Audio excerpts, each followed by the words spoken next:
జగత్తంతా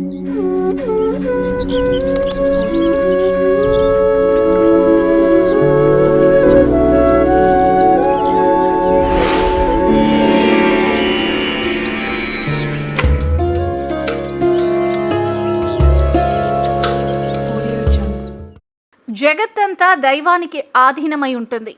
అట్టి దైవం మంత్రానికి ఆధీనమై ఉంటాడు. ఈ సూక్తిని అనుసరించే మంత్రోపాసనకు దైవం వశమవుతోందని అంటారు. శక్తివంతమైన బీజాక్షరాలతో ఏర్పడినవే మంత్రాలు. శక్తికి శబ్దానికి అవినాభావ సంబంధం ఉంది.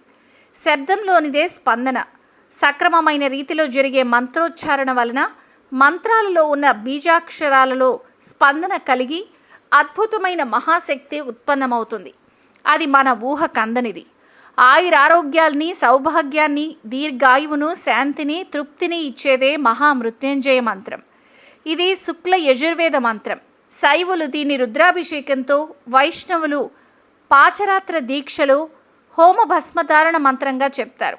ఇది అందరికీ అంటే శైవులకు, వైష్ణవులకు, మధ్వులకు ప్రామాణికమైన మంత్రం. ఓం త్రయంబకం యజామహే సుగంధిం పుష్టివర్ధనం ఊర్వారుకమివ బంధనాత్ మృత్యోర్ముక్ష్య మామృతాత్.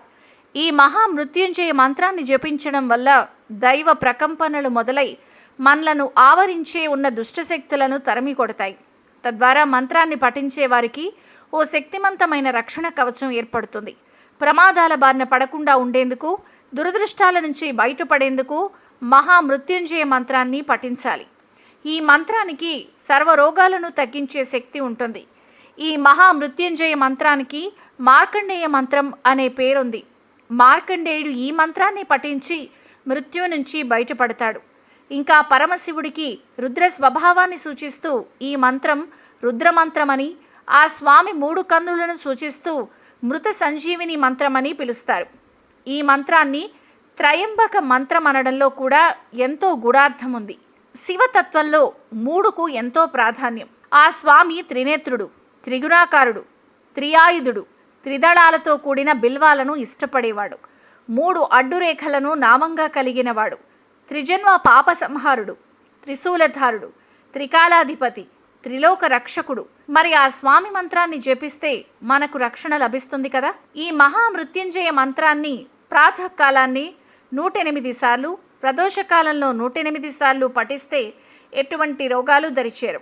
ఈ మహామృత్యుంజయ మంత్రాన్ని శ్రద్ధతో పఠిస్తే అకాల మృత్యువులు, ప్రమాదాల నుంచి రక్షణ లభిస్తుంది. ఇంత మహిమాన్వితమైన మహామృత్యుంజయ మంత్రాన్ని జపించడం వల్ల దైవిక ప్రకంపనలు మన చుట్టూ ఆవరించి సమస్త దుష్టశక్తులు మన దరికి చేరకుండా కాపాడబడతాయి. మృత్యుర్య స్వాపసేచనం అని శృతులు చెబుతున్నాయి. అంటే మృత్యువు శివుడికి ఊరగాయ వంటిది. మృత్యువును జయించాలి అనుకునే వ్యక్తులు పరమశివుణ్ణి రక్షణలో కోరితే సరిపోతుంది. తనను ఆశ్రయించే వారి మృత్యువును నివారించేవాడు కాబట్టి మృత్యుంజయుడు. ఎవరైతే పుణ్యభీతితో శివుణ్ణి ఉపాసిస్తారో వారికి ఆ జన్మలోనే కర్మ సంచయాన్ని, పటాపంచలు చేసే శక్తిని శివుడు ప్రసాదిస్తాడు. అందుకు మహామృత్యుంజయ మంత్రాన్ని శ్రద్ధగా పఠించి ఆయురారోగ్యాలను పొందాలి.